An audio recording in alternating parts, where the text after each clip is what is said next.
Salut à tous et bienvenue sur Malte à propos, épisode 57.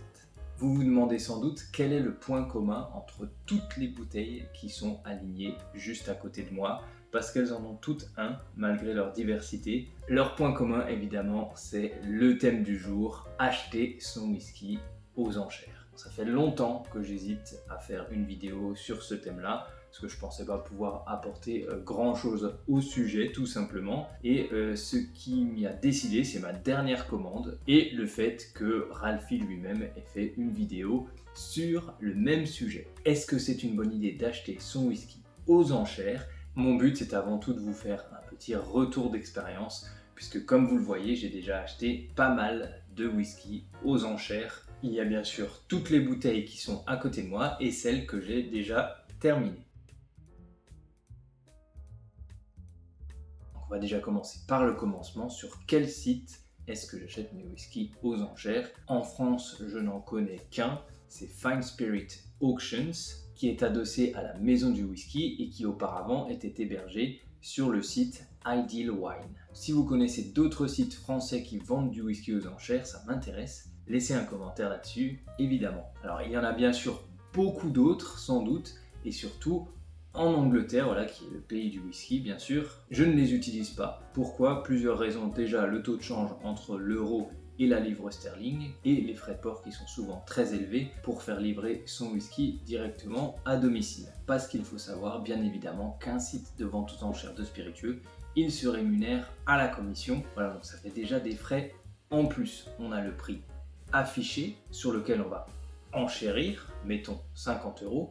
Mais sur Fine Spirit Auctions par exemple, il y a une commission comprise entre 15 et 20% du prix auquel on va toucher la bouteille. Donc si on a gagné une enchère à 50 €, on va avoir une commission entre 7,5 et 10 €. À cela, il faudra ajouter les frais de port également sur Fine Spirit Auctions, qui ne sont pas forcément très élevés, mais il faut prendre tout cela en compte au moment où on achète sa bouteille de whisky. Ils hébergent à peu près une enchère tous les 2 mois, c'est assez fréquent, et surtout il y a sur chacune de ces ventes plusieurs centaines de bouteilles, voilà, donc ça fait beaucoup. Évidemment il y a d'autres spiritueux que du whisky, mais c'est quand même majoritairement du whisky, donc il y a énormément de choix. Donc déjà, il faut savoir si on cible une bouteille en particulier. Moi j'ai toujours été un grand fan de Compass Box, tant pour le design des bouteilles que pour la qualité du liquide qui est à l'intérieur, et donc à chaque fois qu'il y a des anciennes éditions limitées de Compass Box, par exemple ce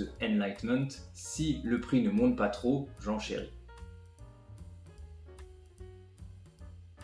Premier critère pour moi, et non des moindres, il faut se fixer un budget, s'astreindre à le respecter, parce que sinon c'est la porte ouverte à toutes les dérives. On devient vite accro à ce système de vente aux enchères. C'est assez excitant dans les dernières minutes, savoir si quelqu'un va surenchérir sur sa propre offre. En général, c'est là que ça se passe, toujours dans les 5 dernières minutes d'une vente. Il faut être sur le coup. Si vous ne pouvez pas être disponible déjà lors de la fin de la vente, il y a de grandes chances pour que vous loupiez les bouteilles. Sur Fine Spirit Auctions, c'est pas un horaire très facile. Le vendredi entre midi et 2. Quelle bouteille cibler? Maintenant, je pourrais classer les bouteilles que je cible en 2 grandes catégories, les affaires, les expériences. Alors je les ai classées un petit peu, elles ne sont pas dans un ordre complètement aléatoire ces bouteilles. Ici, la première catégorie, donc les affaires. Au milieu, celles qui sont un peu entre les 2 catégories, il n'y en a que 2. Ici, la deuxième grande catégorie pour moi, les expériences. Alors je vais détailler un petit peu. Les affaires pour moi, c'est des bouteilles dont les embouteillages ne sont pas très anciens. Voilà. La plupart du temps, ces whiskies-là, je les ai connus alors que je débutais dans le whisky. Lorsque les embouteillages sont sortis sur le marché en première main, en général, des bouteilles qui ont 10-15 ans maximum à date de leur sortie. Dans cette catégorie-là, par exemple, j'ai mis toutes les éditions limitées de Compass Box que j'ai pu toucher aux enchères. Voilà. Qui sont sortis en général du début à la fin de la décennie 2010. La Flaming Heart édition 2015 qui est là derrière par exemple, que j'apprécie vraiment beaucoup. Je l'avais goûté une première fois et du coup il a fallu que j'en rachète une bouteille aux enchères. Pourquoi j'appelle cette catégorie les affaires? Parce que en général j'essaye évidemment de les toucher à un prix moindre par rapport à leur prix de sortie. C'est vrai par exemple pour le Flaming Heart édition 2015, aux enchères j'ai touché à moins de 100 € alors que son prix était plutôt de 150 € à sa sortie. C'est la même chose pour cette édition limitée de Smoked 18 ans qui à sa sortie coûtait bien 200 €, que j'ai touché là à 80 € aux enchères. C'est moins vrai pour cette bouteille de Compass Box Enlightenment. Là, j'avoue que je me suis un peu laissé emporter. Je l'ai payé environ 80 € commission incluse, alors qu'elle était moins chère à sa sortie en première main. Un autre bel exemple, cette bouteille du triptyque Myth and Legends de Compass Box qui, lorsqu'elles sont sorties, coûtaient environ 170 €, un prix de vente conseillé, et que j'ai touché là à moitié prix, encore une fois, aux enchères, commission incluse. Les enchères, première catégorie, ça sert à faire des affaires, à pouvoir goûter des whiskies qui n'étaient pas forcément dans notre budget lors de leur sortie. Deuxième catégorie, celle que j'appelle les expériences. En général, c'est des plus vieux embouteillages, voire des beaucoup plus vieux, et c'est des whiskies que j'achète non pas parce que j'estime que c'est une affaire financière, parce que pour beaucoup, je ne connais même pas la tranche de prix qui prévalait à l'époque de la sortie au niveau du prix de vente. Non, là, c'est vraiment pour l'expérience gustative que je privilégie ces achats. C'est des bouteilles à petit budget. Peu de monde cible ce genre de bouteilles. Parfois, on a de très bonnes surprises. Exemple, la première bouteille que j'ai achetée aux enchères à l'époque sur Ideal Wine, du coup, un Milton Duff 12 ans, années 90, tout début des années 2000 maximum, et avec sa bouteille qui fait vraiment très vintage, voilà, et avec sa capsule métallique dont on n'a absolument pas l'habitude. C'est pas une bouteille qui à première vue comme ça niveau marketing fait très envie, et j'ai eu une très bonne surprise à la dégustation. C'est un whisky qui avait un profil aromatique certes pas très complexe, un goût très caractéristique que j'ai jamais retrouvé par la suite. Il sentait la réglisse, ce whisky. C'est un whisky que j'avais payé une quarantaine d'euros commission incluse, donc très très cher.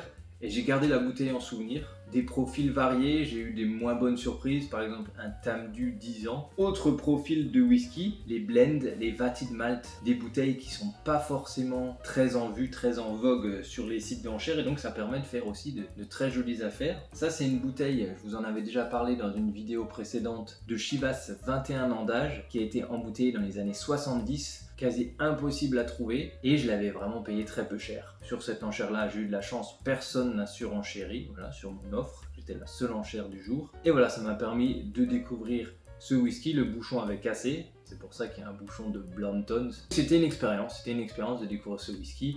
À la dégustation assez décevant parce que très marqué par le sherry, assez unidimensionnel, on n'a presque pas l'impression de boire un whisky mais plutôt un vieux cognac ou un vieil armagnac. Une expérience, voilà, une expérience gustative. Dans cette même veine, j'ai ce magnifique coffret ultra kitsch d'un White and Mackay 21 ans, donc un magnifique coffret hyper kitsch avec ce faux satin là dedans, c'est absolument affreux. 21 ans d'âge, un blend des années 80, je ne l'ai pas encore ouvert celui-là, j'ai payé ça 80 € commission incluse, là c'est vraiment pour goûter, on verra. On prend un pari sur ces bouteilles. La qualité est très inégale, on peut avoir de très bonnes surprises comme de très mauvaises je pense, donc il ne faut pas y mettre cher.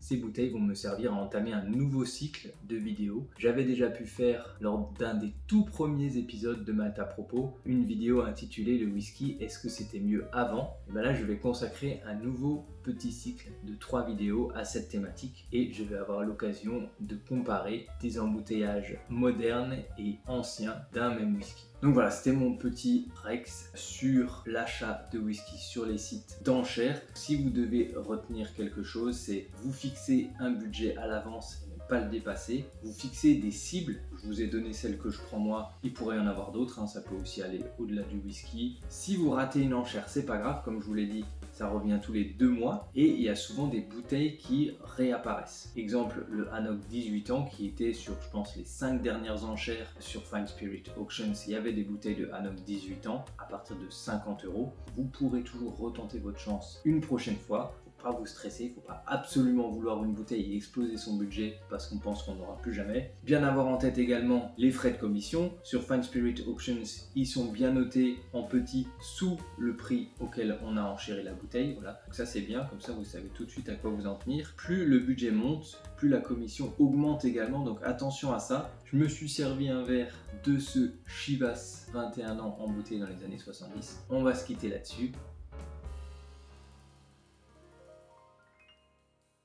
J'espère en tout cas que cette nouvelle vidéo vous a plu, j'espère que vous aurez appris 2-3 petites choses dans cette vidéo. Est-ce que vous-même vous avez déjà acheté une partie de votre cave aux enchères? Sur quel site? Est-ce que ça valait le coup selon vous? Quelle bouteille vous ciblez vous-même? On discutera de tout ça bien évidemment dans les commentaires sous la vidéo, donc n'hésitez pas à partager vous aussi votre expérience avec les autres. On se retrouve très vite pour un nouvel épisode de Malta Provo. Cette fois peut-être un peu moins vite que d'habitude malheureusement, puisque je serai 2 semaines en congé. Bonne rentrée à vous, et bien sûr en attendant le plus important, portez-vous bien. Ciao. C'est une expérience. Totalement déséquilibrée. Moi qui aime le sherry habituellement, même pour moi là, c'est trop.